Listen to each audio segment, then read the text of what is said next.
High viewers, மீண்டும் Wilson review Tamil channel மூலமாக உங்களை சந்திப்பதில் பெருமகிழ்ச்சி அடைகிறேன். இந்தியன் கார் மார்க்கெட்டில் கார் வாங்கக்கூடியவங்க பண்ணக்கூடிய மிக முக்கியமான 5 தவறுகள் என்ன அப்படிங்கிறத நம்ம இப்போ டீட்டெயிலாக பார்க்க போகிறோம். இந்த ரிவ்யூவை நீங்கள் முழுமையாக பார்த்தீங்கன்னா கண்டிப்பாக இந்த தவறுகளை நீங்கள் பண்ணலைன்னா நீங்கள் வாங்கக்கூடிய கார் ஒரு முழுமையான உங்களுக்கு மனதில் நிறைவு கொடுக்கக்கூடிய ஒரு காராக இருக்கும் அப்படிங்கிறதுல எந்த ஒரு மாற்று கருத்தும் கிடையாது. இது வரைக்கும் நம்ம சேனலை சப்ஸ்கிரைப் பண்ணாதவங்க தயவுசெய்து சப்ஸ்கிரைப் பண்ணிக்கோங்க. கார்கள் பற்றிய செய்திகள், ரிவ்யூஸ், கம்பேரிசன் எல்லாமே உங்களுக்காக நம்ம டெய்லி போஸ்ட் பண்ணிக்கிட்டு இருக்கோம். இப்போ நம்ம பண்ணிக்கிட்டு இருக்கக்கூடிய அந்த மிக முக்கியமான 5 தவறுகள் என்ன அப்படிங்கிறத பார்க்கலாம். முதலாவது தவறுங்கிறது நம்மள பல பேர் ரொம்ப ஈஸியாக பண்ணக்கூடிய ஒரு விஷயம், அதாவது சேஃப்டி. இந்தியன் கார் மார்க்கெட்டை பொறுத்த வரைக்கும் ஒருத்தர் ஒரு கார் வாங்கணும்னு முடிவு பண்ணிட்டாங்கன்னா அது பழைய காராக இருக்கலாம் அல்லது ஒரு புதிய காராக இருக்கலாம். எதுவாக இருந்தாலும் அவங்க பார்க்கக்கூடிய மிக முக்கியமான அம்சம் என்ன அப்படின்னு பார்த்தீங்கன்னா அந்த காரோடைய ப்ரைஸ் ரேஞ்ச் என்ன, அந்த கார் பார்க்குறதுக்கு எவ்வளோ அழகாக இருக்குது, அந்த காருக்கு எவ்வளோ என்ன ஃபீச்சர்ஸ் கொடுத்துருக்காங்க, இதனுடைய கலர் என்ன, இது எல்லாமே கடந்து இந்த கார் எந்த அளவுக்கு மைலேஜ் தரும், இதையும் கடந்து 10 வருடங்கள் கழித்து இந்த காரினுடைய ரீசேல் வேல்யூ என்னவா இருக்கும், இதைத்தான் நம்ம பார்ப்போமே தவிர எப்போவுமே சேஃப்டியை பார்க்கறது கிடையாது. அது மிகப்பெரிய ஒரு தவறு. நீங்கள் ஒரு கார் வாங்குறீங்க அப்படின்னா அது நமக்கு மட்டுமில்ல, நம்மையும் நமது நண்பர்களையும், அது மட்டும் இல்லாமல் முக்கியமாக நம்முடைய குடும்பத்தையும் எடுத்துகிட்டு போகக்கூடிய ஒரு விஷயமா தான் இந்த கார் இருக்குது. அப்படிப்பட்ட ஒரு கார் வாங்கும்போது இந்த காரில் நம்ம சேஃப்டியை பார்க்கறது கிடையாது. அது மிகப்பெரிய ஒரு தவறு. நீங்கள் எந்த ஒரு கார் வாங்குங்க, அது ஹேட்ச்பேக் காராக இருக்கலாம் அல்லது ப்ரீமியம் ஹேட்ச்பேக் காராக இருக்கலாம், எஸ்யூவியாக இருக்கலாம், இல்லை சிடானாக இருக்கலாம், ப்ரீமியமான ஒரு காராக இருக்கலாம். எந்த காராக இருந்தாலும் அந்த காரில் மிக முக்கியமாக பார்க்க வேண்டிய அம்சங்கிறது சேஃப்டி. எதனால் அப்படின்னு பார்த்தீங்கன்னா சேஃப்டியை பொறுத்த வரைக்கும் ஒரு காரில் எப்பவுமே 2ஆக பிரிச்சுக்கோங்க. அதாவது அந்த காரோட பில்டு குவாலிட்டி, 2வது அந்த காரோட சேஃப்டி ஃபீச்சர்ஸ். நீங்கள் ஒரு ஷோரூமில் போகும்போது கண்டிப்பாக அந்த ஷோரூமில் இருக்கக்கூடிய நபர் எப்போவுமே சேஃப்டி ஃபீச்சர்ஸ் உங்கள்கிட்ட அதிகமாக வாசிச்சு காட்டி இந்த கார் அந்த அளவுக்கு சேஃப்டி அப்படிங்கிற கதையை விடுவாங்க. அது நம்ப வேண்டிய தேவை கிடையாது. என்னென்ன ஃபீச்சர்ஸ் அவங்க சொல்கிறதுக்கு வாய்ப்புகள் அதிகமாக இருக்குது அப்படின்னு பார்த்தீங்கன்னா antilock braking system, electronic stability control, braking assist, rear view camera, engine check warning, இப்படிப்பட்ட பல ஸ்டோரிகளை அடுக்குவாங்க. இதெல்லாம் சேஃப்டி ஃபீச்சர்ஸ். இன்னைக்கு இந்தியன் கவர்மெண்ட் கொடுத்துருக்க ரெகுலேஷன்லேயே பல சேஃப்டி ஃபீச்சர்ஸ் வருது. ஸோ ஆட்டோமேட்டிக்காகவே நீங்கள் வாங்கக்கூடிய எல்லா கார்லையுமே சேஃப்டி ஃபீச்சர்ஸ் எப்போயுமே அதிகமாக இருக்கும். அதே நேரத்தில் நாம மிக முக்கியமாக பார்க்க வேண்டிய அம்சங்கிறது அந்த காரோட பில்டு குவாலிட்டி என்னவா கொடுத்துருக்காங்க அப்படிங்கிறது. இன்னைக்கு இந்தியன் கார் மார்க்கெட்டை பொறுத்த வரைக்கும், குறிப்பாக இந்தியன் கார் மேக்கர்ஸை பொறுத்த வரைக்கும், அது டாட்டாவாக இருக்கட்டும், மஹிந்திராவாக இருக்கட்டும், அட்டகாசமான பில்டு குவாலிட்டியோட தங்களுடைய கார்களை கொடுத்துட்டு இருக்காங்க. கூடவே இங்கே ஸ்கோடாவை எடுத்துக்கலாம், ஃபாக்ஸ்வாகன் எடுத்துக்கலாம், ஹிண்டோ எடுத்துக்கலாம், பல கார்கள் இன்னைக்கு அட்டகாசமான சேஃப்டி பில்டு குவாலிட்டியோட தங்களுடைய கார்கள் கொடுத்துட்டு இருக்காங்க. முன்னாடி மாருதி கார்கள் பெரிய அளவிலான பில்டு குவாலிட்டி இல்லாமல் இருந்தாலும் இப்போ ரீசெண்டாக லான்ச் பண்ணியிருக்கக்கூடிய கிராண்ட் விட்டாராவாக இருக்கட்டும், இல்லை பிரிசாவாக இருக்கட்டும், பெலினோவாக இருக்கட்டும், எல்லாமே அற்புதமான சேஃப்டி ஆஸ்பெக்டோட சேஃப்டி பில்டு குவாலிட்டியோட தங்களுடைய காரில் கொடுத்துருக்காங்க.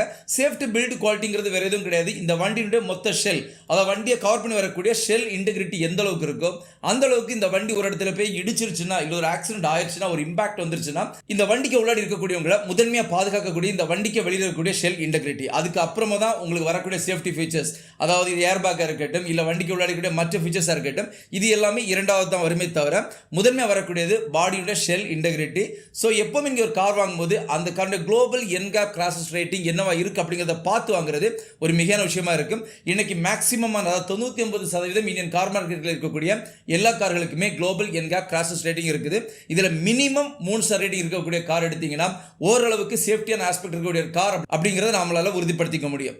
இனி இந்தியன் கார் மார்க்கெட்டில் மக்கள் பண்ணக்கூடிய 2வது மிக முக்கியமான தவறு என்ன அப்படின்னு கேட்குறீங்கன்னா இன்சூரன்ஸ்.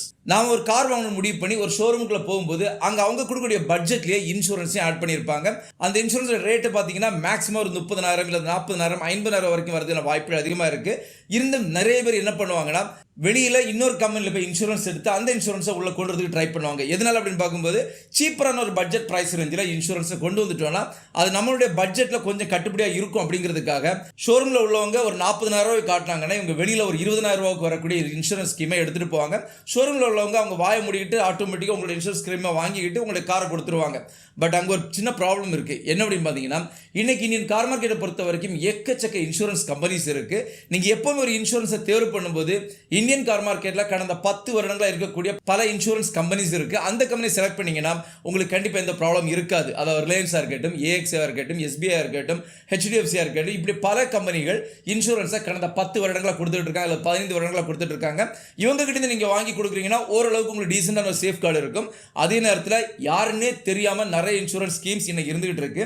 அந்த இன்சூரன்ஸில் விலை கம்மியாக இருக்குது, என்னோட பட்ஜெட்டை குறைக்கிறது ஏதுவாக இருக்குது அப்படின்ட்டு நீங்கள் ஒரு இன்சூரன்ஸ் ஸ்கீமை செலக்ட் பண்ணி போகும்போது பார்க்கறதுக்கு அழகாக இருக்கும். நாளைக்கு உங்கள் வண்டியில் ஏதாவது ஒரு ப்ராப்ளம் ஆச்சுன்னா அவங்க கண்டிப்பாக சப்போர்ட் பண்ண மாட்டாங்க. இதில் நிறைய விதமான கேசஸ் இன்னைக்கு போயிட்டு இருக்கு. ஸோ அதனால் எப்போவுமே நீங்கள் ஒரு இன்சூரன்ஸை செலக்ட் பண்ணும்போது மேக்ஸிமமாக ஷோரூமில் கொடுக்கக்கூடிய இன்சூரன்ஸை நீங்கள் பார்த்து வாங்குங்க. அப்படி இல்லை வெளியே போய் நீங்கள் ஒரு இன்சூரன்ஸ் வாங்குறதா இருந்தால் இந்தியன் கார் மார்க்கெட்டில் நம்ம எல்லாருமே கேள்விப்பட்ட நமக்கு தெரிஞ்ச இன்சூரன்ஸ் ஸ்கீமை வாங்குறது நமக்கும் நம்மளுடைய காருக்கும் ஏற்புடையதாக இருக்கும் அப்படிங்கிறதுல எந்த ஒரு மாற்று கருத்தும் கிடையாது. மூணாவது மிக முக்கியமான தவறுங்கிறது இன்னைக்கு யங்ஸ்டர்ஸ் அதிகமாக பண்ணக்கூடிய ஒரு தவறு. அது என்ன அப்படின்னு பார்த்தீங்கன்னா அக்சசரிஸ். அதாவது ஒரு கார் வாங்கின பிறகு ஆஃப் சைடு மார்க்கெட்லேருந்து நிறைய அக்சசரிஸை வாங்கி ஃபிட் பண்ணுவாங்க. அதாவது இன்னும் தெளிவாக சொல்லணும்னா ஒரு ப்ரீமியம் ஹேட்ச்பேக் காரோட ப்ரைஸ் ரேஞ்சுங்கிறது ஒரு 6,50,000 ஆரம்பிச்சு 10 லட்சம் ரூபா வரைக்கும் இருக்கும். ஸோ அதே காருக்குள்ளாடி மேக்ஸிமம் எல்லா ஃபீச்சர்ஸுமே வரக்கூடிய ஒரு வேரியண்டாக இருந்தால், அதாவது ஆடியோ சிஸ்டமாக இருக்கலாம், இல்லை ப்ளூடூத் கனெக்டிவிட்டியாக இருக்கலாம், நேவிகேஷனாக இருக்கலாம், க்ரூஸ் கண்ட்ரோலாக இருக்கலாம், ஃபோக் லேம்ப்ஸ், இந்த மாதிரிப்பட்ட மேக்ஸிமமான எல்லா ஃபீச்சர்ஸும் வரக்கூடிய ஒரு வேரியண்ட் நீங்கள் செலக்ட் பண்ணுறீங்கன்னா இந்த ஒரு காருங்கிறது அப்ராக்சிமேட்டாக 8,000 8.5 லட்சம் ரூபா வரைக்கும் வரதுக்கான வாய்ப்புகள் இருக்கும். இங்கே யங்ஸ்டர்ஸ் என்ன பண்ணுவாங்கன்னா ஒரு 6,50,000 தன்னுடைய காரில் வாங்கிக்கிட்டு இந்த எல்லா ஃபீச்சர்ஸும் நான் எதுக்கு 2.5 லட்ச ரூபா செலவு பண்ணி இவங்க கிட்ட இருந்து வாங்கணும், நான் ஆஃப் மார்க்கெட்டில் ஒரு 50,000 ரூபா 60,000 வாங்கி ஃபிக்ஸ் பண்ணிட்டு போகிறேன் அப்படின்ட்டு தங்களுடைய காரில் வாங்கிட்டு வந்து ஆஃப் மார்க்கெட்டில் ஃபிக்ஸ் பண்ணுவாங்க.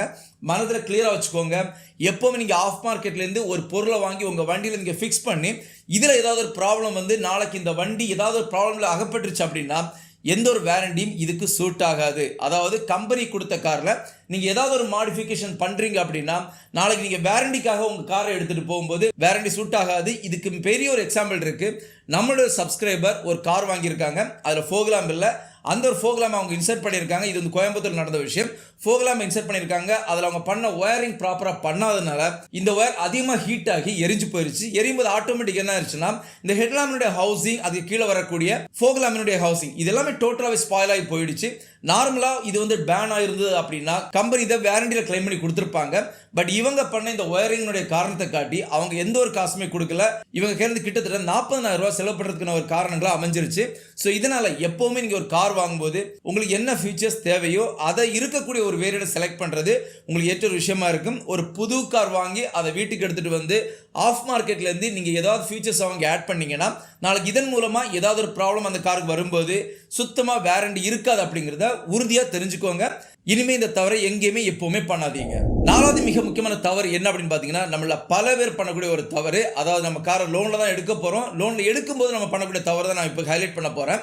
நாம் எப்போவுமே ஒரு காரை லோனில் வாங்க போகிறோம் அப்படின்னு முடிவு பண்ணிட்டீங்கன்னா மினிமம் 25%, அதாவது அந்த காரோட ப்ரைஸ் 10 லட்சமாக இருந்தால் மினிமம் 2,50,000 ரூபா நீங்கள் அட்வான்ஸாக பே பண்ணிடுங்க. இன்னைக்கு இந்தியன் கார் மார்க்கெட்டில் பல கார் கம்பெனிகள் 0% டவுன் பேமெண்ட்ல, அதாவது நீங்க ஒரு காசும் கொடுக்க தேவையில்லை, நீங்க டைரக்டா போய் காரை எடுத்துட்டு வரலாம். 3 மாதங்கள் கடந்து நீங்க காரனுடைய டியூவை கட்ட ஆரம்பிச்ச போதும் இப்படியெல்லாம் அவங்க உங்களுக்கு ஆசை வரத்தை காட்டி வண்டி வித்துக்கிட்டு இருக்காங்க. அது மிகப்பெரிய ஒரு தவறு. நீங்க ஒரு கார் வாங்கும்போது மினிமம் 25% ஆஃப் தி அமௌண்ட் நீங்க அட்வான்ஸா பே பண்ணிருங்க. அப்படி இல்லைன்னா உங்களுக்கு மிகப்பெரிய ஒரு பேடனா இருக்கும். இதை கடந்து இன்னைக்கு 7 வருஷம் 8 வருஷம் வரைக்கும் லோனுடைய இஎம்ஐ பீரியட் கொடுக்குறாங்க. எப்பவுமே அப்படி போகாதீங்க. மேக்ஸிமம் 4 வருடத்துக்கு உள்ளாடி உங்களுடைய இஎம்ஐ பீரியட் வச்சுக்கோங்க. இதை கடந்து நீங்க போறீங்கன்னா நீங்க எடுத்த காரனுடைய வேல்யூ விடையும் பன்மடங்கு பெரிய அளவில் இன்ட்ரெஸ்ட் நீங்க பே பண்ணுவீங்க. அது உங்களுடைய கார் நீங்க எடுத்ததுக்கு எந்த ஒரு ஒர்த்தும் இல்லாம போயிடும். இதனால இதன் தெளிவாக தெரிஞ்சுக்கோங்க. ஒரு கார் வாங்க போறீங்க அப்படின்னா இதனுடைய அமௌண்ட்ல, அதாவது 10 லட்சம் ரூபாவா இருந்தால் 2,50,000 ரூபா அட்வான்ஸாக பே பண்ணிடுங்க. இஎம்ஐயை 4 வருஷம் வரைக்கும் வச்சுக்கோங்க. அதாவது 3 வருஷம் தான் எப்பவுமே எக்ஸ்பர்டைஸ் சொல்லக்கூடியது. பட் நான் சொல்லிக்கிறேன், நீங்க மேக்ஸிமம் 4 வருஷம் வைங்க. 4 வருஷத்தை கடந்து 5 வருடங்கள் கூட தயவு செய்து போகாதீங்க. அப்படி போகும்போது பெரிய அளவிலான இன்ட்ரெஸ்ட் நம்ம அந்த காருக்கு கொடுப்போம். நாளைக்கு ரீசேல் வேல்யூ நீங்க பண்ணும்போது கூட எந்த ஒரு ஒர்த்தும் இல்லாமல் தான் ரீசேல் வேல்யூ பண்ணுவீங்க. அது இல்லாமல் நீங்க காரை கூடவே வச்சிருந்தாலும் நீங்க அந்த காருக்கு டபுள் த காஸ்ட் கொடுத்துருப்பீங்களே தவிர உங்களுக்கு ஒரு ஒர்த்தான விஷயமா அந்த கார் அமைஞ்சிருக்காது. 5வது மிக முக்கியமான தவறு என்ன அப்படின்னு பார்த்தீங்கன்னா இன்னைக்கு இந்தியன் கார் மார்க்கெட்டில் இருக்கக்கூடிய ஒரு ஆஸ்பெக்ட் என்ன அப்படின்னு பார்க்கும்போது ஒருத்தர் ஒரு கார் வாங்க முடிவு பண்ணிட்டாங்கன்னா டேரக்டாகவே எஸ்யூவி கார் தான் வாங்குவாங்க. அப்படிப்பட்ட ஒரு ஆஸ்பெக்ட் தான் இன்னைக்கு இந்தியன் கார் மார்க்கெட்டில் போயிட்டு இருக்கு. அதாவது எல்லாருக்குமே எஸ்யூவி கார் வேணும், இல்லை மைக்ரோ எஸ்யூவி காராக இருக்கலாம், இல்லை ஒரு காம்பாக்ட் எஸ்யூவி செக்மெண்ட் காராக இருக்கலாம், 4 மீட்டருக்கு உள்ளாடி வரக்கூடிய காம்பாக்ட் எஸ்யூவி செக்மெண்ட் காராக இருக்கலாம், இல்லை எஸ்யூவி காராக இருக்கலாம். எஸ்யூவி காருங்கிறது ஒரு பார்க்கறதுக்கு ஒரு பிரம்மாண்டமான லுக்கை கொடுத்தாலும் இன்னைக்கு இந்தியன் கார் மார்க்கெட்டில் சிடான் கார்களாக இருக்கலாம், இல்லை ஹேட்ச்பேக் கார்களாக இருக்கலாம். இதெல்லாமே பெர்ஃபெக்டான லெக் ரூம் நீர் ரூமாக கொடுத்துக்கிட்டு இருக்கு. எஸ்யூவி காரில் அதுவும் காம்பாக்ட் எஸ்யூவி கார்கள், 4 மீட்டருக்கு உள்ளாடி வரக்கூடிய காம்பாக்ட் எஸ்யூவி கார்கள், மைக்ரோ எஸ்யூவி கார்கள், இந்த எல்லா கார்களையுமே செகண்ட் ரோ பொறுத்த வரைக்கும் நீர் room, leg room, shoulder space பெரிய அளவில் கிடையாது. ரொம்பவே காம்பாக்டாக தான் இருக்கும். ஃப்ரண்ட் ரோ அட்டகாசமாக கொடுத்துருப்பாங்க. செகண்ட் ரோ பொறுத்த வரைக்கும் அவ்வளோ பெரிய ஒரு கம்ஃபர்ட் கண்டிப்பாக கிடையாது. அதாவது இருக்கு, சிடானை கம்பேர் பண்ணி பார்த்தீங்கன்னா கண்டிப்பாக இந்த காம்பாக்ட் எஸ்யூவிகளை விடையும் அதிகப்படியான ஒரு கம்ஃபர்ட்டை கொடுக்கக்கூடியது உங்களுக்கு சிடான் கார்களாக இருக்கும். இது 4 மீட்டருக்கு உள்ளாடி வரக்கூடிய ஒரு காம்பேக்ட் எஸ்யூவி காரையும் 4 மீட்டருக்கு உள்ளாடி வரக்கூடிய ஒரு சிடான் காரையும் நீங்கள் எடுத்து செக் பண்ணி பாருங்கள். உங்களுக்கு கண்டிப்பாக கம்ஃபர்ட்டுங்கிறது பின்பக்கத்தில் வரும்போது கண்டிப்பாக சிடான் கார்கள் தான் கொடுக்கும். நமக்கு எல்லாருமே ஒரு மாயம் இருக்குது, இன்னொருத்தவங்க ஒரு எஸ்யூவி கார் எடுத்துட்டாங்கன்னா நம்மளும் அதே எஸ்யூவி கார் எடுப்போம். எப்போவுமே அப்படி எடுக்காதீங்க. இன்றைக்கி ட்ரெண்டில் எஸ்யூவி கார் இருக்குது அப்படிங்கிறதுக்காக எஸ்யூவி கார் எடுக்க வேண்டாம். நீங்கள் டேரெக்டாக பெரிய எஸ்யூவி கார் எடுக்கிறதா இருந்தால், அதாவது ஒரு XUV 300 இருக்கலாம், இல்லை ஒரு தாராக இருக்கலாம், XUV 700 இருக்கலாம், ஸ்கார்பியோவாக இருக்கலாம், இந்த மாதிரிப்பட்ட பெரிய பெரிய எஸ்யூவி கார் எடுக்கும்போது திங்க் பண்ண வேண்டாம்.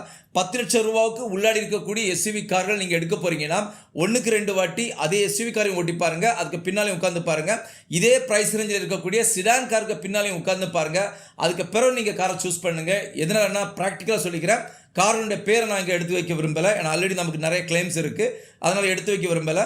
எப்போவுமே 10 லட்சம் ரூபாவுக்கு உள்ளாடி இருக்கக்கூடிய ஒரு எஸ்யூவி காரை நீங்கள் செலக்ட் பண்ணுறீங்கன்னா நீங்கள் டேரெக்டாகவே அந்த எஸ்யூவி காரையும் அதே ப்ரைஸ் ரேஞ்சில் இருக்கக்கூடிய மற்ற சிடான் செக்மெண்ட் கார்களையும் செக் பண்ணி பாருங்கள்.